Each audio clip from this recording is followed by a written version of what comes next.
All right, joining me now on the news tonight is lawyer and Rise analyst Frank Tietie to critically examine the claim by the Minister of the Federal Capital Territory, Nyesom Wike, that he has successfully united both the All Progressives Congress, APC, and the People's Democratic Party in Rivers State, and the legal, constitutional, and political implications of such a development. Frank, very warm welcome to Newsnight. My pleasure. Nice seeing you again. Yeah. Now, Wike, I mean, from his submission, uniting two parties, and the question a lot of people keep asking, where does he belong and where does he draw his legal, powers from? Well, I think this is purely politics, and then if we have to look at the constitutional provisions of political parties and their leadership, together with the provisions of the Electoral Act, is different. But we are dealing with a figure who thrives in controversy. He thrives in, taking a path that has not been charted before by anybody, and it seems to have benefited him. Now he's, doing it in Rivers State. Who knows what he will do tomorrow at the national level? He's actually upstaged, his own political party, his own said political party, the PDP, and its leadership, together with its presidential candidate, frustrating the party in the last presidential election.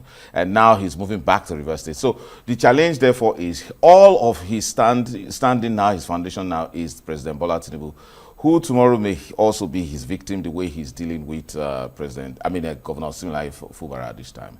However, in terms of making that bold assertion that he has now formed a situation where he leads, because his unspoken claim is that he has both united the PDP and APC, and what he did not say is that he is the leader, because as a national figure who is the Minister of the Federal Capital Territory, who enjoys the said endorsement of the president, he believes that he wields control. All of this is the build up to the governorship election in Rivers State, whether or not Governor Sim Fubara would have a second term. So but the APC, starting with the national chairman of the APC, has stated very categorically that Fubara is the leader of the APC in Rivers State, and that again has been re-echoed by the National Secretary, Senator Bashir. So is there any contestation? The question is there any contestation here that Fubara is the leader of the party? And secondly, how pragmatic would you say Wike's politics is when you look at the political space? Well, pragmatism, just look at the time he became governor, from the time he became governor to the time he brought up Fubara, and then used the courts to intimidate and harass Fubara to the point that governance came to a standstill in Rivers State. Wike counters and audaciously and by issuing warnings to the standing political leadership of the APC by telling them that he has some form of grassroots political magic wand with which he will control Rivers State. So it becomes the contestation you're referring to is that of a politician who believes that he holds Rivers State grassroots together, and that whether or not members they are in the PDP or APC, he controls them. Whether or not that's true will then now be a matter that will be determined in the political field. Well, that political field is, really gathering momentum in Nigeria now, 2026 to 2027. But this is the argument of some observers, that such political arrangements which Wike has contrived may concentrate power in the hands of a few. And to what extent then can, a federal minister engage in local political engagements without coming or crossing constitutional boundaries? Oh, obviously, there is no, political power in Nigeria is actually acquired only through the vehicle of a political party. And now here's a figure claiming to have united two political parties without any formal measure, without and basing it on, you know, some kind of, you know, I would say that he went by tempting some people to defect from one political party to the other, and then using the courts to justify it, and then use the powers of the federal might to also give them some form of protection. Now he relies on manipulating the system. He relies on his own special political maneuver, which he has done very well. There's no doubt about that. He's done it. He's played, starting with G5, he negotiated power as a PDP member, becoming a minister in an APC government that seems to have the serious, he seems to have the serious support of the president, which I think that the president is riding on a tiger by the tail, because one day this same controversial and maneuvering political figure may one day be the political undoing of Mr. President, if he one day now claims that he put the president in power, more or less, and that's the reason why the president is unable to do anything to him, and that's the reason why he feels a sense of entitlement in 2027 to also continue as minister, to the point where he can determine whether or not it's a governor that ought to enjoy the power of incumbency as the head of and the leader of a political party is now being threatened by a political figure who is simply a minister, a position he enjoys, by the simple pleasure of the president, using it to now threaten the political future of the governor. That is unprecedented, but he does so because he has a political history of maneuvering the system, of disrupting the institutionalization of political parties, and then having his own way.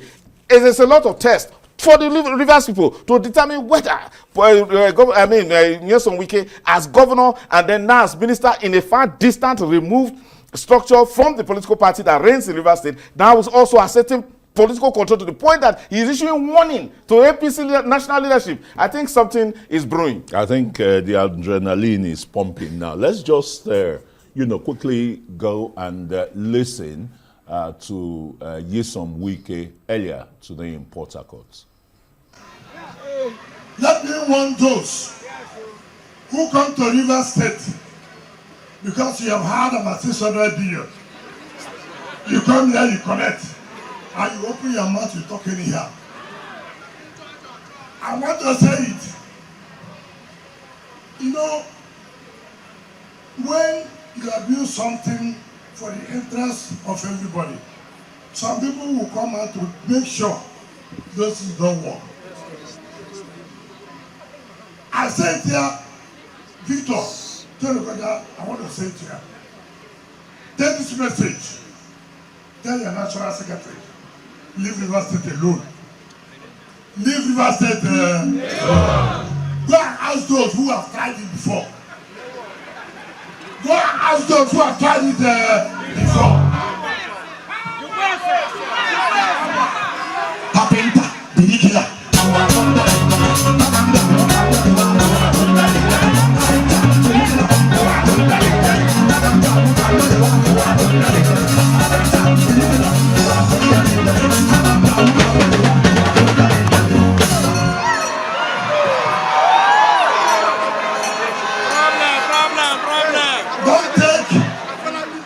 Don't take our support from Mr. President for granted. You have to be careful the statement you make. You have to be careful. Today, you are enjoying in Osun. You don't know those who did the work.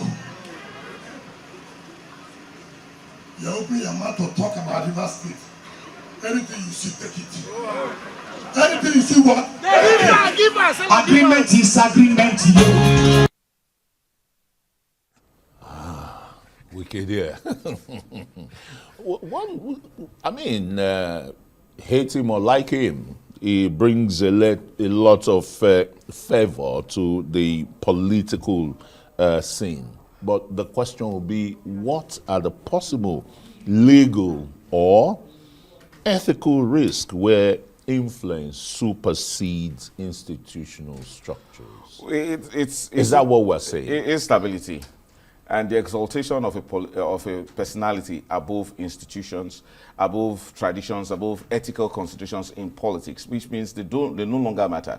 You see, Wike's kind of political jingoism, which is a mixture of threats, and an unspoken, influence, and to some extent, management of violence, political violence that seems to come from nowhere. But we've not seen anything like No, that. but Here. I when mean, in his the visitation, violence may not necessarily be only in terms of action, but what about the language? Anything when they see in quote, whatever they see, they take it. What kind of thing is that? And then, well, Arise News crew experienced that just a imagine few that. days And then you ago. see- when you issue such kind of subtle threats as a way of gathering some political storm, and again, I think that a lot of blame goes to the doorstep of Rivers State political class. Even the current governor, even though he appears to be the very mild-mannered and gentleman, I think that much of the leverage Wike has is because he has gone very much unchallenged in Rivers State. Look, what is real political figures in Rivers State that should challenge Wike that are not really living up to the bidding?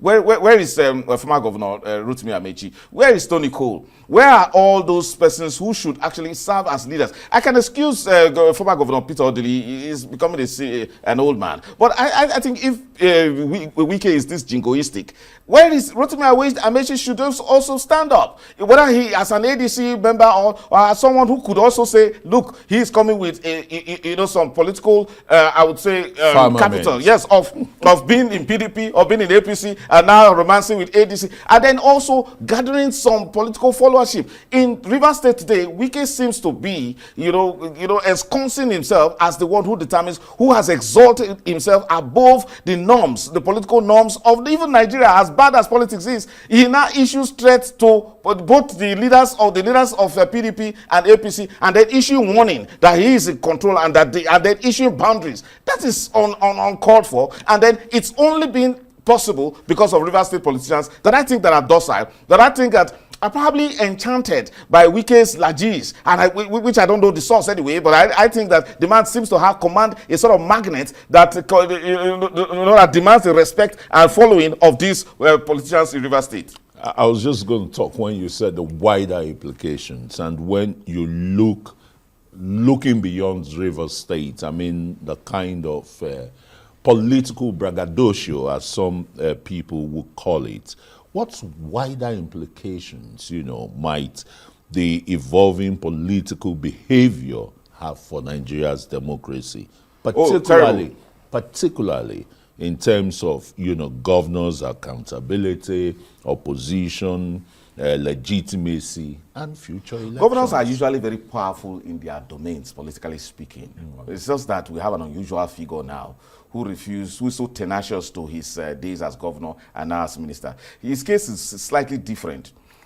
I'm a bit familiar with the politics of Delta State. So we also had a very powerful figure in the person of Ovioma Agege, who served as Deputy Senate President, who was the de facto leader of the APC in Delta until the governor decided to defect. Now, what is the situation there? Wike should learn from that kind of relationship. He is submitted to the governor, and then there's some kind of political harmony in Delta State, and the people benefit for that. So when you're talking about the implication, it affects governance, it affects progress. Imagine what happened to Governor Similaye Fubara and governance in Rivers State, which actually stood at standstill. There was no progress apart from the courts that spent almost so long a time determining whether some person is defected, whether a person is speaker or another person is not speaker, until the governor was even suspended for 6 months. The wider implication is that democracy is affected. You see, the cost and price of democracy that we pay is for stability, is for peace, is for progress. However, when political figures exalt and put themselves above those norms and those objectives, we now see a situation where, again, where persons can use some kind of prebendal politics to influence the system and disrupt it to a point where we can no longer have a governor determining whether or not he can run a second term. It's an uncertainty that we, again, brews violence. And that sort of violence that Rivers State is noted for is not good. So for Nigeria, the rest of Nigeria is watching. And the president may not just think that he's in his cocoon in Abuja, watching that the trouble is not going to touch him.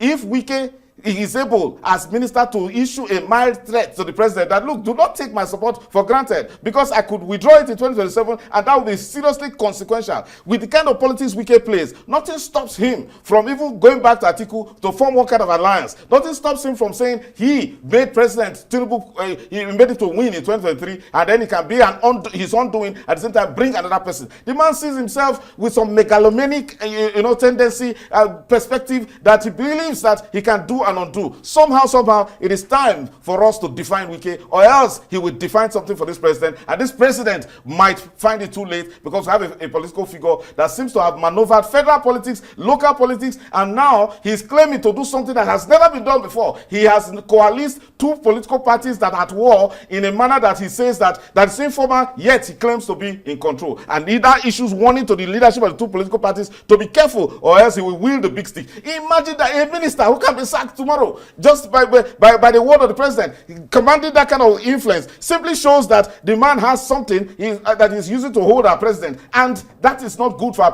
president and our democracy. Our president should not tolerate certain kind of figures. Nobody should be larger than the president in terms of political influence and the determination of the standard of democracy in our country. But look at what Wike is doing. He is defining our democracy with a measure of controversy, and that he can ride roughshod above our political norms and our laws and our constitution. That is not fair. That's not a proper thing to do in a democracy. Because some people would argue that Nigeria's democracy is now, political mercantilism. Exactly, unfortunately. So the mercantilist, prebendalist manner with which he approached politics in Nigeria is so destructive, to the extent that people drop their reasoning when they decide to be political followers or political players. And this accusation goes to the politicians in Rivers State, those in PDP and in APC. Why would they not be able to subject one man to the rules? Why would a man leave Abuja? Of course, and look, let us be fair to Wike, whether you like it or not. It's very difficult for those of us in Abuja to criticize him when you see the outstanding progress and development that he's carrying on here.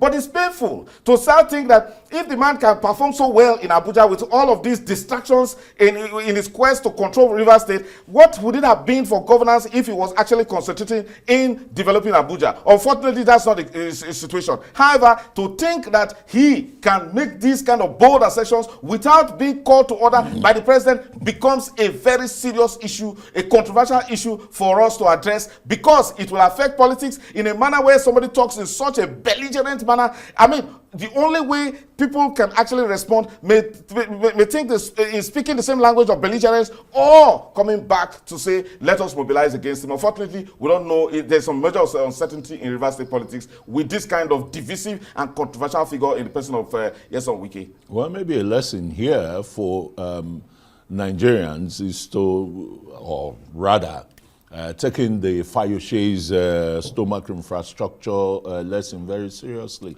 in an asphyxiated environment, right? There's no doubt about that. And interestingly, the Fayoshe that you mentioned, Wike are good friends. And Fayoshe seems to understand the psychoanalysis of Wike to the extent where he issues warning that please let Wike not be your enemy. The point is that let Wike also not be the enemy of democracy or the enemy of Rivers people. Unfortunately, he seems to have his way now, and it is believed that the president should call him to order. If the president doesn't call to order, it's just a simple, natural expectation in life. The president might be his next victim. So so let's keep watching. The Nigerian people must rise up and say, look, we cannot exalt powerful, influential people above our political norms. Our political norms should also improve beyond prebendalism and what you refer to as mercantilism, which is capture power, take the money that's meant for the development, amass it yourself and use it to bait people and control them in a manner that is contrary to the future and of our democratic progress in this country. Thank you very much. No better place to drop the anchor, like I say always. Frank Tiete, lawyer and a Arise analyst.